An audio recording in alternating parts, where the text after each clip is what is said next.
Señor, gracias porque tú has hablado, porque tú sigues hablando, porque tú dialogas con nosotros, Señor. Y en ese diálogo somos impactados por tu realidad y por tu obra en nosotros. Y te pido, Señor, que tú uses a Hernán esta mañana para seguir haciendo tu buena obra en cada uno de nosotros. Que no nos deje indiferente tu palabra en esta mañana. Por favor, Señor, en el nombre de Jesús. Amén. Gracias, Marcos. Buenos días. Estamos en Nehemías, capítulo 8. Si no habéis abierto vuestras Biblias, pues quiero invitaros a que lo hagáis y sigáis lo que os voy a decir, lo que voy a enseñar a partir de Nehemías 8. Pero antes de adentrarnos en el pasaje, quiero dar un poquito de contexto histórico, que Marcos lo ha hecho un poco también. El pueblo de Israel, el pueblo escogido de Dios, estaban en Egipto, estaban en cautiverio. Le pide al Señor que los libere, el Señor los libera. 40 años después les permite entrar a la tierra prometida, la tierra que le habían prometido a Abraham, y les permite entrar a pesar de su infidelidad, no debido a su fidelidad, sino a pesar de su infidelidad. Les permite entrar a la tierra prometida. En la tierra prometida se vuelven un pueblo poderoso, un reino poderoso. Construyen un gran reino, construyen un templo para Dios en el cual la gloria del Señor habita, dicen las Escrituras. Y aún así, lejos de acercarse más al Señor, el pueblo de Israel continúa alejándose más y más del Señor. Le adoran de labios, pero hacen lo que quieren con sus vidas. Finalmente el Señor permite que el imperio de Babilonia les invada y que destruya la ciudad de Jerusalén y que destruya al templo y los envía en exilio a Babilonia. 70 años después, el Señor en su misericordia, en su gracia, les permite regresar a Jerusalén. Pero no porque se hayan liberado del imperio que los conquistaba, que en este momento ya no era Babilonia, sino Persia, sino porque ponen el corazón del rey de Persia permitirles regresar a Jerusalén. Y no solamente les da permiso para regresar, sino que les da recursos para regresar y para reconstruir el templo. Entonces, hoy en Nehemías 8 ya estamos en el punto en el que el pueblo de Israel ha regresado. No solamente ha regresado, sino que ya han reconstruido el templo, ya han reconstruido las murallas, y estamos hoy en una asamblea en la que el pueblo de Dios se reúne. Y el título del sermón de esta mañana, como decía Marcos, es Refresh con Dios.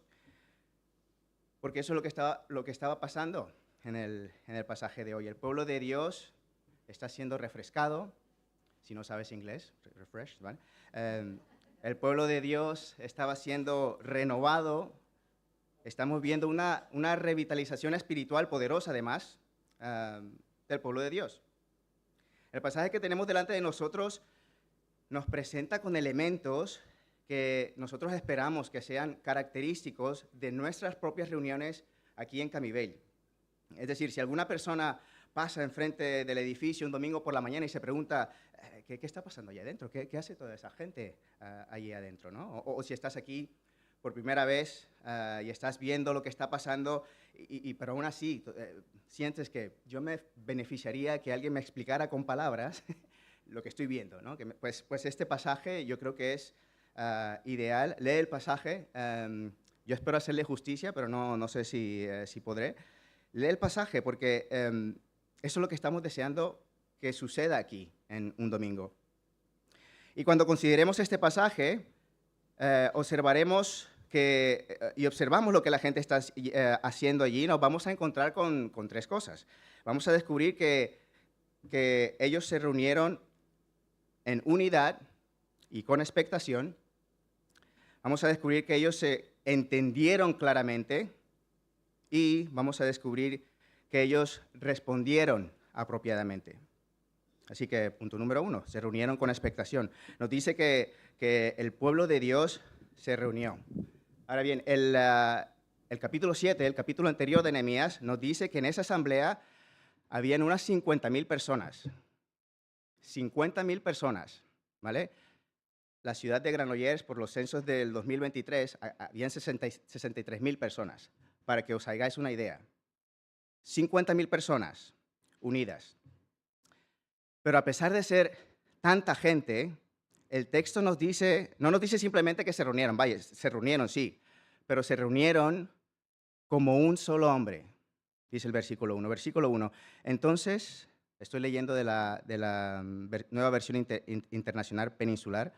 Entonces todo el pueblo, como un solo hombre, se reunió en la plaza que está enfrente a la puerta del agua. Se reunieron como un solo hombre.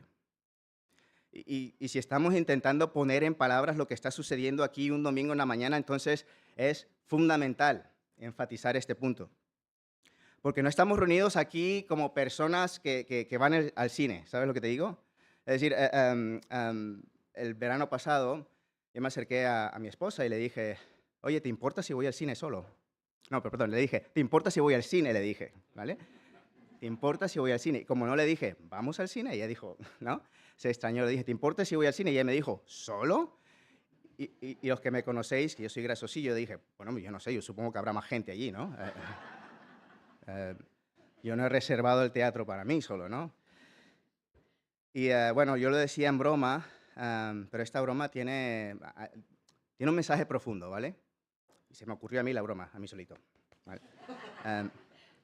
Y es que esta broma te demuestra que, este ejemplo te demuestra que se puede ir a un lugar que esté repleto de personas y puedes ir a hacer la misma cosa y estar solo. No ha de ser así cuando el pueblo de Dios se reúne. Cuando lees Nehemías 8, había un componente de unidad en su venir a estar juntos. No venían sencillamente a habitar el mismo espacio, respirar el mismo aire al mismo tiempo, sino que venían a estar unidos, a ser uno solo. Porque cuando el pueblo de Dios es reunido en su santo nombre, el pueblo de Dios se reúne como un solo hombre. Había una unidad en su reunión. Y es nuestro propósito como pueblo de Dios reunirnos, pero no como aquellos que van al cine y que no tienen nada que ver los unos con los otros, sino como aquellos que se reúnen como un solo hombre, como aquellos que se reúnen en unidad. Vale, eso es muy bonito. Venían para estar unidos, pero unidos alrededor de qué? ¿Cuál era la base de su unidad? Nuevamente, versículo 1. Entonces todo el pueblo como un solo hombre se reunió en la plaza que está frente a la puerta del agua y le pidió al maestro Esdras traer el libro de la ley que el Señor le había dado a Israel por medio de Moisés. ¿En qué se basaba su unidad? Su unidad se basaba en el hambre que traían de escuchar la palabra de Dios, de escuchar la palabra proclamada, tal como se encontraba en el libro de la ley, en las Escrituras. Su unidad estaba anclada en la expectación que todos traían por escuchar el libro de la ley. Porque todos ellos le dijeron a Esdras, el escriba, tráenos el libro de la ley. Tráenos el libro de la ley. Ellos se reunieron con la expectación de ser alimentados por la palabra. Queremos escuchar lo que Dios nos quiere decir. Esdras, no queremos escuchar mucho lo que tú tienes que decir, pero queremos escuchar mucho de lo que Dios quiere decir. No queremos escuchar mucho de tus nociones, Esdras, de tus opiniones, de tus bromas, ¿no? Léenos el libro. Ayúdanos a entender el libro. Y ayúdanos a aplicar el libro a nuestras vidas.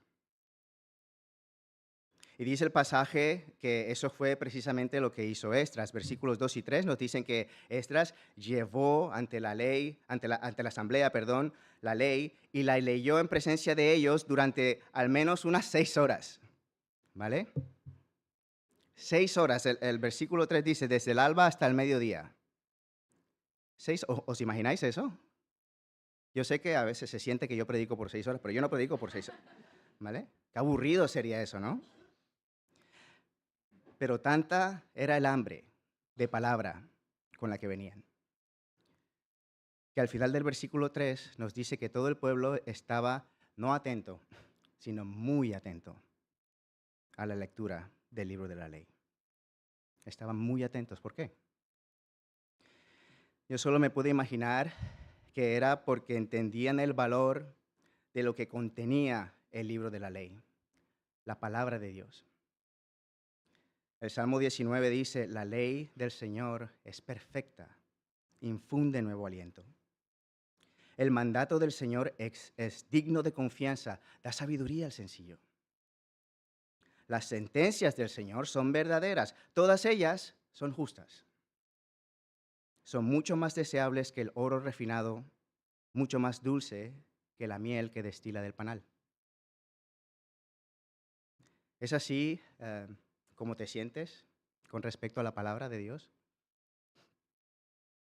Porque si el libro es así de valioso para ti, no te conformarás con solo echarle un vistazo de vez en cuando, un par de veces a la semana, no, sino que serás constante, serás comprometido, buscarás leerlo cada día y vendrás aquí con hambre diciendo, hey, tráenos el libro de la ley.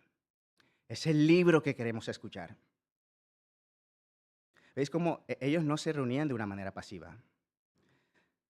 Este es el tipo de personas a las que quieres predicar. Es decir, no quieres predicar a personas que vienen a escuchar a un hombre hablar. No quieres escuchar a personas que vienen meramente a ser espectadores en un evento, a ver qué me cuenta este ahora, a ver si me entretiene, a ver si es aburrido. No, sino gente que viene con expectación, gente que viene no de manera pasiva, sino que viene de manera activa diciendo, tráenos el libro de la ley, el libro de la ley, es lo que queremos. Vale, sí, en el versículo 4 nos dice que Esdras estaba de pie sobre una plataforma de madera construida para la ocasión y que él estaba ahí arriba con otras 13 personas. El versículo 5 nos dice que la gente podía verle porque estaba en un lugar alto, parecido a lo que está sucediendo aquí, ¿no? Yo estoy en una especie de plataforma, en un sitio alto, me podéis ver, pero no caigamos en la trampa de pensar de que porque hay una plataforma, entonces lo que tenemos aquí es una dinámica de personas entretenidas y personas que están entreteniendo, de personas que están siendo activas, llevando a cabo el culto, y personas que están siendo pasivas. En este pasaje, todos participan de una manera activa. Ellos venían a participar de manera activa porque ellos venían predispuestos a recibir y a ser impactados por la palabra de Dios. Y si al reunirnos no venimos con esa hambre en nuestros corazones, si no venimos con la expectación y la certeza de que su palabra nos alimentará, ya podemos tener al predicador más capaz, más dinámico del mundo, que no habrá una revitalización espiritual. No la habrá. No puede haber revitalización si tenemos témpanos sentados en las bancas, si tenemos gente que no quiere responder. Tenemos que reunirnos con intencionalidad, con corazones dispuestos. Tenemos que reunirnos en expectación y unidad. Y tú dices, pero ¿cómo es posible mantener la unidad de 50,000 personas? ¿Cómo se hace eso? ¿Cómo es posible? Bueno, yo veo lo que hace el pueblo de Israel en este pasaje. Y en este pasaje, lo que ellos hacen es que ellos establecen comunidades pequeñas dentro de la comunidad más grande. Versículos 7 y 8. Los levitas, Jesúa, Baní, Serebías, Jamín, Acub, Sabetai, Odías, Maseías, Kelitá, Azarías, Josaber, Hanán y Pelaías, que son otras 13 personas diferentes a las que estaban en la plataforma. Todos estos, versículo 7, le explicaban la ley al pueblo que no se movía de su sitio. Versículo 8, ellos leían con claridad el libro de la ley de Dios y lo interpretaban de modo que la gente comprendiera. Los levitas leían con claridad las escrituras al pueblo y además interpretaban las escrituras de modo que el pueblo entendiera. ¿Qué estoy intentando hacer ahora yo mismo? Eso mismo, leer las escrituras, interpretarla y aplicarla, de modo que el pueblo entienda. Pero fijaros que no era Esdras el único que explicaba las escrituras. Los levitas que estaban esparcidos en medio de la asamblea también comunicaban la verdad. Eran como pequeños grupos dentro de un gran grupo. Más adelante en el versículo 13 se nos dice que una vez que la congregación se había marchado, la reunión se había acabado, Esdras entrenó a otras personas para que éstas a su vez instruyeran a grupos más pequeños dentro de la gran congregación. Versículo 13. Al día siguiente, después de que todos se fueron, los jefes de familia, junto con los sacerdotes y los levitas, se reunieron con el maestro Esdras para estudiar los términos de la ley. Se reunieron con el maestro Esdras. El texto insinúa que Esdras es el maestro que enseña a estas otras personas a entender las palabras de la ley. Y no se nos dice explícitamente que Esdras les instruía para que enseñasen a grupos más pequeños, pero todos los comentaristas bíblicos que he leído en preparación a este sermón, todos ellos decían que ese es precisamente el rol de los jefes de familia que se menciona en estos versículos. Los jefes de familia no solamente eran líderes de sus familias nucleares, de sus esposas y de sus hijos, sino que eran líderes de clanes enteros. Eran los principales responsables de difundir el conocimiento bíblico dentro de todas las familias de sus clanes. Comunidades pequeñas dentro de la gran comunidad, no como una medida de división, sino como una medida de multiplicación que aseguraba la unidad de todo el cuerpo alrededor de la palabra. Así que se reunieron en unidad, como un solo hombre, se reunieron con expectación alrededor de la palabra. La palabra fue proclamada y explicada. ¿Y cuál fue el resultado? Sus corazones fueron tocados. Versículo 9. Al oír las palabras de la ley, la gente comenzó a llorar. Sus corazones fueron tocados. Y sus corazones fueron tocados debido a que habían entendido lo que habían escuchado, que es nuestro segundo punto. El versículo 8 nos dice que los levitas explicaban todo de modo que el pueblo comprendiera la lectura. Y el versículo 9 nos dice que al oír la explicación, el pueblo comenzó a llorar. La gente lloraba porque había entendido. Pero fijaos que ellos no estaban llorando de alegría. El versículo 9 continúa. La gente comenzó a llorar, por eso el gobernador Nehemías, el sacerdote y maestro Esdras y los levitas enseñaban al pueblo, les dijeron, no lloréis, no os pongáis tristes. Estaban tristes ellos. Y lloraban de tristeza porque habían entendido. ¿Qué habían entendido entonces? El capítulo 9 de Nehemías arroja luz sobre lo que habían entendido de la ley de Dios. En el capítulo 9, el pueblo de Israel estaba orando una oración de confesión. Y esto es lo que dice el versículo 33 del capítulo 9. Tú has sido justo en todo lo que nos ha sucedido, porque actúas con fidelidad. Nosotros, en cambio, hemos actuado con maldad. En todo lo que nos ha sucedido, tú has sido fiel. Nosotros hemos sido perversos. Por eso lloraban.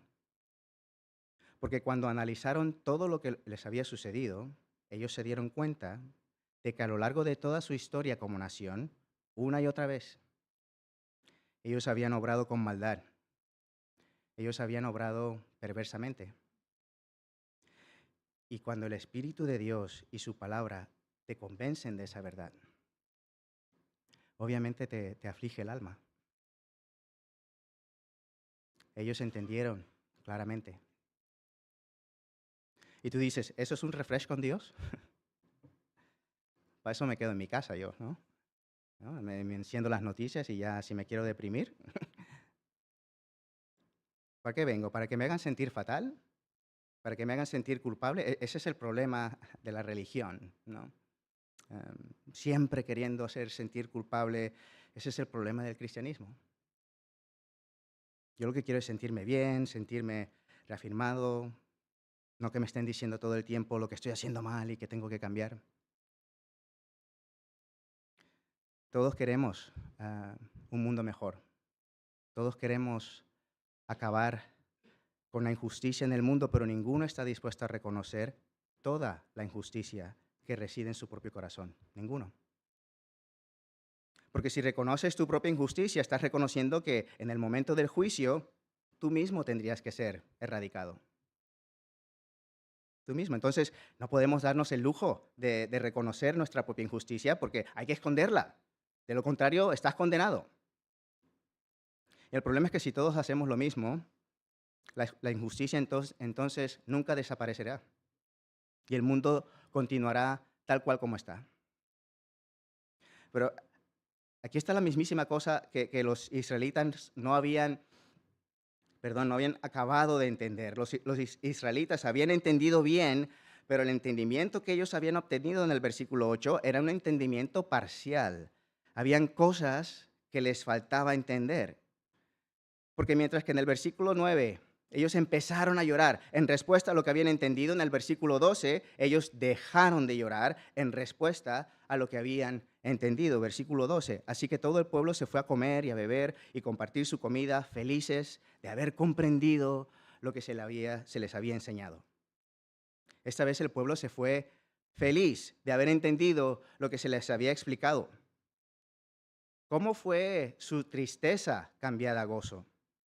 ¿Qué les dijeron Esdras y Nehemías para consolarles? ¿Le dijeron acaso que no era para tanto, que ellos no eran tan malos como ellos pensaban? No. Les dijo esto. Última frase del versículo 10. No estéis tristes, pues el gozo del Señor es nuestra fortaleza. El gozo del Señor es nuestra fortaleza. Eso fue lo que les dijo. Pueblo de Israel, ¿cuál es nuestra fortaleza? Respuesta, nuestra fortaleza no es nuestro propio gozo. Nuestra fortaleza no es el gozo que nos producen nuestros propios logros, nuestras propias victorias, nuestros propios méritos. Esto es lo que le había pasado a ellos. Se dieron cuenta, wow, mis méritos, no llego. Mi gozo se ha esfumado. No, nuestra fortaleza verdadera es el gozo del Señor. Es decir, el gozo que viene del Señor, el gozo que nos provee el Señor por medio de sus logros, por medio de su victoria, por medio de sus méritos. Porque grandes son las cosas que ha hecho el Señor por nosotros, decía el Salmo 126. Nuestra fortaleza no es el gozo que nos fabricamos nosotros para nosotros mismos. El gozo de nuestras obras no puede ser nuestra fortaleza. ¿Sabéis por qué? Porque nuestras propias obras nos proporcionan con un gozo frágil, un gozo pasajero, un gozo perecedero. Pero el gozo que nos provee el Señor por medio de su obra, ese sí que es un gozo del que nos podemos fiar. Ese sí que es un gozo eterno. Ese sí que es una fortaleza.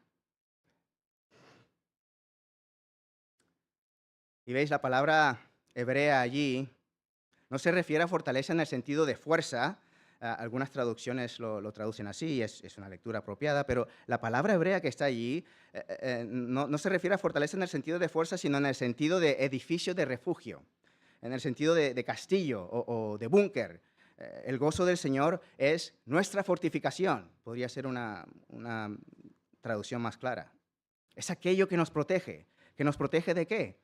Que nos protege del fuego del juicio. Veréis, el día de justicia que todos añoramos en nuestros corazones, el día en el que todas las cuentas serán saldadas, ese día llegará. Ese día llegará, pero ese mismo día nosotros mismos tendremos que ser juzgados. Nosotros mismos tendremos que defendernos. Y tenemos que decidir si ese día nos queremos presentar a afrontar el fuego del juicio defendiéndonos con el escudo de nuestras propias obras, o si nos queremos presentar ese día a afrontar el fuego del juicio defendiéndonos con la fortificación que es la obra del Señor por nosotros. Y puede que lo que voy a decir ahora sea una metáfora imperfecta, pero presentarse a afrontar el día del juicio con nuestras propias obras como nuestro argumento de defensa sería como intentar protegernos de una bomba nuclear con un escudo de madera. Pero presentarnos a afrontar el día del juicio con la obra del Señor por nosotros como defensa sería como protegernos de esa misma bomba, pero escondidos en un búnker antinuclear. Y cuando los israelitas entendieron que el gozo del Señor es nuestra fortificación, tuvieron esperanza y comenzaron a celebrar. El entendimiento de los israelitas se incrementó exponencialmente del versículo 8 al versículo 10. Pero lo que ellos no podían entender en aquel momento de la historia es que 400 años después, Dios se haría hombre en Cristo Jesús y Él voluntariamente subiría a la cruz para recibir sobre sí mismo el juego del juicio que nos correspondía a nosotros. Que nos correspondía a nosotros por nuestras iniquidades, por nuestras injusticias, por nuestras insuficiencias. Cristo es nuestra fortificación, Cristo es nuestra fortaleza. El gozo que nos provee el Señor a través de la muerte y resurrección de Jesucristo es nuestra fortaleza. Nuestras vidas están escondidas en Cristo, como dice en Colosenses. Y vaya refresh más oportuno que recibió el pueblo de Israel en aquella asamblea. Porque habiendo acabado de construir el templo y las murallas de la ciudad, podrían haber tenido la tentación o la tendencia a pensar, el templo es nuestra fortaleza. Las murallas son nuestra fortaleza. Mira lo que hemos hecho. Pero no, el Señor es nuestra fortaleza. Es significativo que este refresh tuvo lugar fuera del templo. El versículo 1 nos dice que se reunieron en la plaza que está frente a la puerta del agua. No se reunieron en el templo, se reunieron en un espacio público. Y puede ser, no lo sé, pero puede ser que esto les haya servido para recordarse a sí mismo que su fortaleza no era el templo, sino el Señor. Y aunque nosotros aquí, en nuestra congregación en Camibel, nos encontramos en una situación considerablemente distinta, creo que este mismo refresh es igualmente válido para nosotros. Nosotros no nos encontramos en un punto en el que estemos celebrando ya la culminación de la edificación de un nuevo templo, como era el caso de Nehemías 8. Por el contrario, nosotros estamos deseosos de poder ampliar nuestro local y de llegar a ese punto. Mas, sin embargo, nos estamos encontrando con diversos obstáculos ahora mismo. Pues que este pasaje nos sirva como un refresh para animarnos.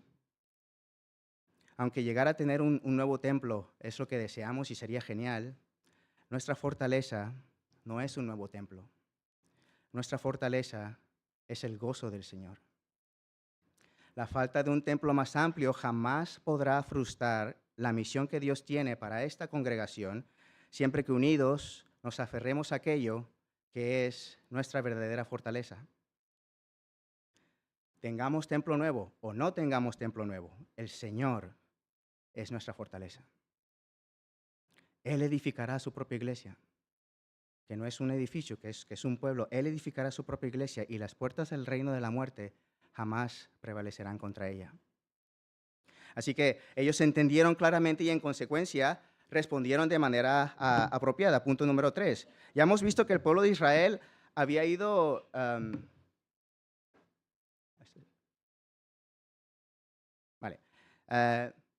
ya hemos visto que el pueblo de Israel había respondido poco a poco de manera apropiada. Se habían afligido cuando tenían que afligirse, habían celebrado cuando tenían que celebrar, pero allí no acabó su respuesta.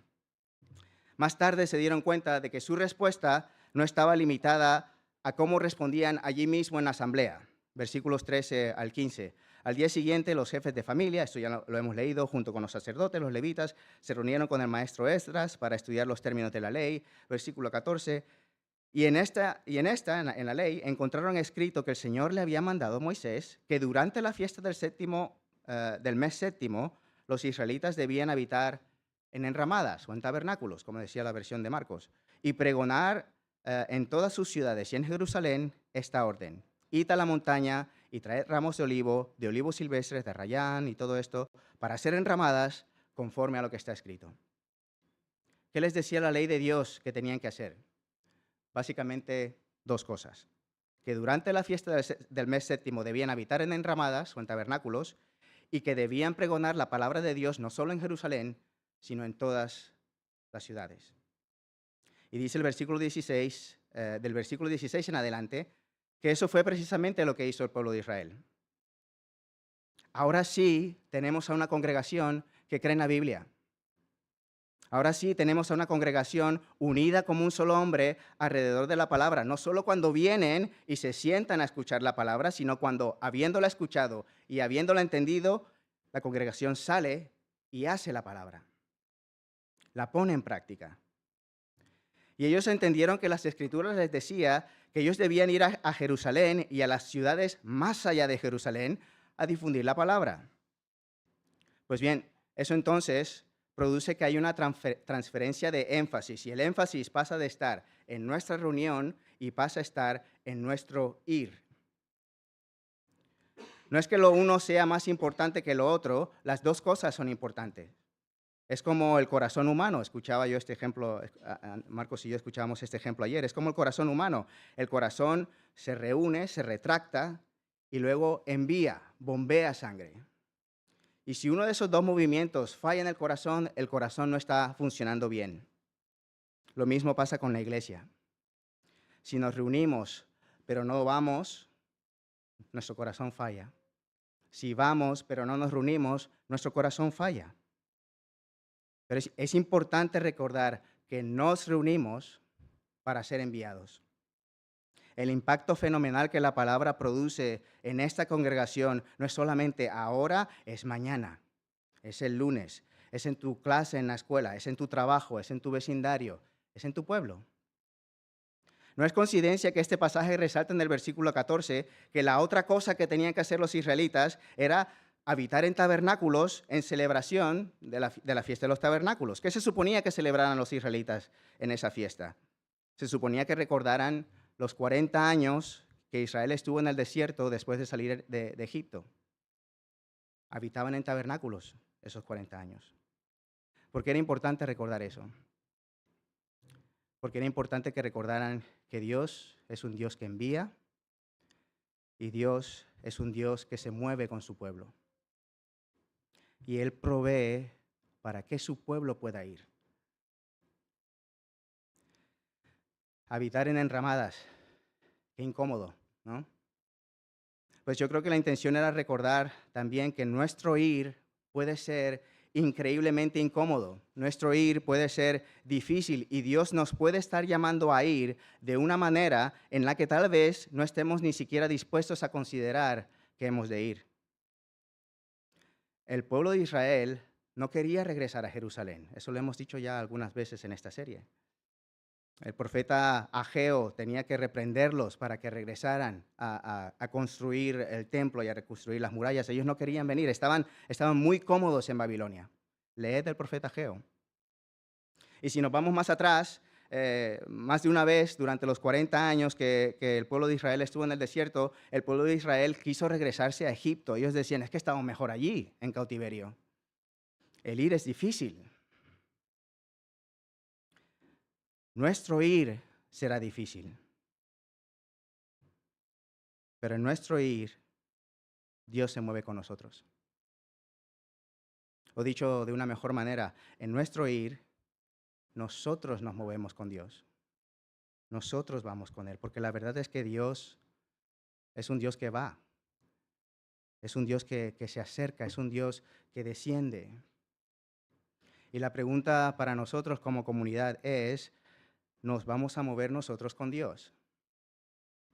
Y aquí un desafío que en respuesta a este pasaje me veo movido a lanzarnos a nosotros como comunidad que se reúne como un solo hombre aquí en Camivale.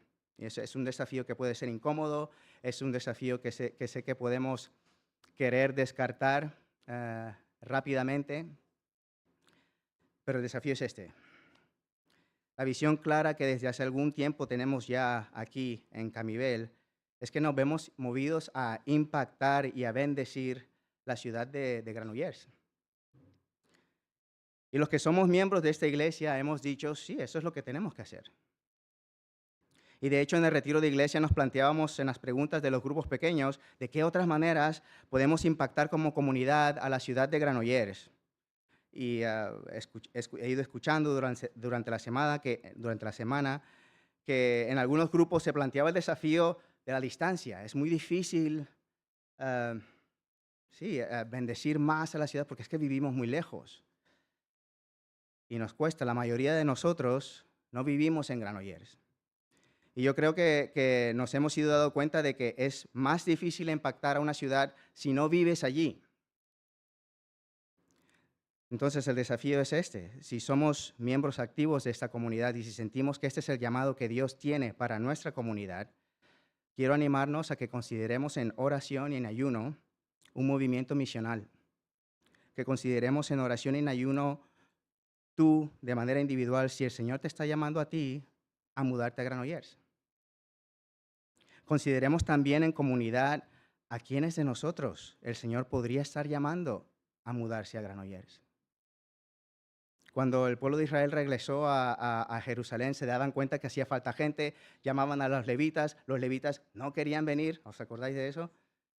Y se necesitaba gente. Ojo, no estoy diciendo, el Señor me ha dicho que os tenéis que mudar a Granollers, no he dicho eso, quiero clarificarlo. Estoy diciendo que a la luz de este texto y de este libro, deberíamos considerar seriamente y en ayuno y en oración si Dios nos está llamando a nosotros a movernos de esa manera. Porque mirad lo que hicieron los israelitas. Los israelitas intencionalmente tomaron la decisión de que unos se quedaran a vivir en Jerusalén y que otros se fueran a vivir en los pueblos circundantes. En Nehemías capítulo 11, versículos del 1 al 2, dice: los jefes del pueblo se establecieron en Jerusalén. Entre el resto del pueblo se hizo un sorteo para que 1 de cada 10 se quedara a vivir en Jerusalén, la ciudad santa, y los otros 9 se establecieran en otras poblaciones. Versículo 2, y el pueblo bendijo a todos los que se ofrecieron voluntariamente a vivir en Jerusalén. Unos se quedaron a vivir en Jerusalén para impactar a Jerusalén y otros se establecieron en poblaciones circundantes, pero no porque las poblaciones circundantes fueran más convenientes para vivir, sino para impactar las poblaciones circundantes. Yo creo que como comunidad, como nos muestra el pueblo de Israel, se pueden hacer las dos cosas, unidos como un solo hombre. Así que ellos se reunieron en unidad y expectación, ellos entendieron claramente y ellos respondieron apropiadamente. Vamos a orar.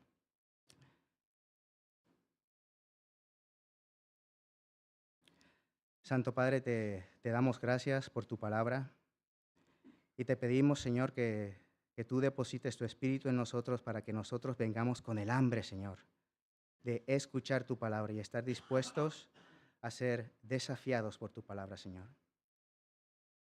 Ayúdanos a entender, Señor, tu palabra. Ayúdanos a entender tu voluntad para nosotros como comunidad, como pueblo, Señor. Queremos glorificarte, queremos alabarte.